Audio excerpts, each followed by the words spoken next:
activity and you Call them and do say, that. hey, this is Lori. Want to check and see if there's anything I could do for you.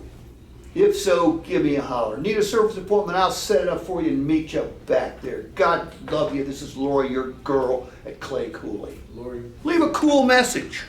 they're gonna pencil you in. Look, I'm never going to tell you not to do something that's part of what management requires. And you know, your CRMs are wonderful, sort of, but they're software programs. They're not people. Okay? Your customers are people and you're people. Don't ever forget your customer and don't let them forget you. And that's how you get rich in this business. That's how, and by the way, it doesn't take forever. It takes 2, 3, 4, 5 years. You could be at the point where you're just waiting on appointments to show up, Chris. You don't care what month it is. You don't care if it's tax season, school's starting, all the other bullshit reasons we come up or we can't sell cars. You're just going to have a ton of customers because you've developed a client base. So your question was not a good one, it was a brilliant one. Thank you. Any other questions? Yes, I had a sir. second question. Sure. Just really quickly. It's a little off subject. What happened to your finger? You know what?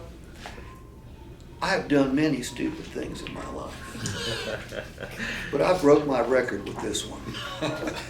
I was walking out, it was a Sunday morning in October, gosh, about, I don't know, 10 or 11 years ago.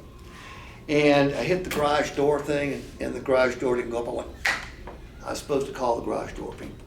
So I took my liberal arts education, looked up there at the garage door, I said, I ought to be able to fix that. Which, by the way, is the single stupidest thing a human being can do, okay? So I went up there and I moved a bolt and that spring sprung. I was lucky it didn't kill me. It sliced me from here to here, broke this finger, here to here, and just and whacked those two off. So I looked at my hand. My first thought was, this ain't gonna do my golf game any good. My second thought was I had an airplane to catch that afternoon to go to Washington to do a 5-day seminar. Is that your dominant hand? Oh, yeah. And then the third thing I thought was, oh, the bleeding doesn't stop, everything else is moved. So I go in, stick my hand in a bag of ice, go to the hospital. They look at me and go, you dumbass. I said, thanks for that. I know I'm a dumbass. So they operate on me. I called the dealer and said, look, I'm going to be a day late. I cut my fingers off. Well, he thinks it's a joke. All right? So they operate on me. I get out of the hospital on Monday and I can't negotiate the airport because I'm in a cast. So I have to have my wife drive me to Washington, D.C. to catch the last 4 days of the seminar.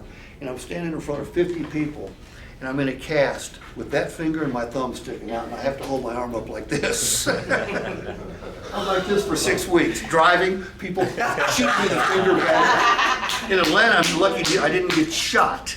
So yeah, tried to fix my own garage door. It cost me $30,000, okay? Any other questions?